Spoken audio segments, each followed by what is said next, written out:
Yeah, this is a little bit deep. It's not too deep.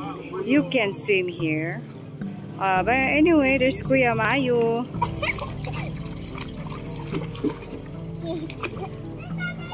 Nahanda na ang ating pagkain at tayo ay kakain. Ayan. At si Andong ay ready para kunin ang kanyang pagkain. Yan. Ready to eat. Ang alimasag. Ganito kami kataraki. Pagkainan, wala nang arte-arte. Kahit walang table, salampak na dyan. Get your food and eat na. Sino pang walang plato? At ito naman ang aking plato. Kahit di nalagyan ng kanin, maraming kanin sa bahay. Alright. Maraming salamat sa panonood again, guys. Bye!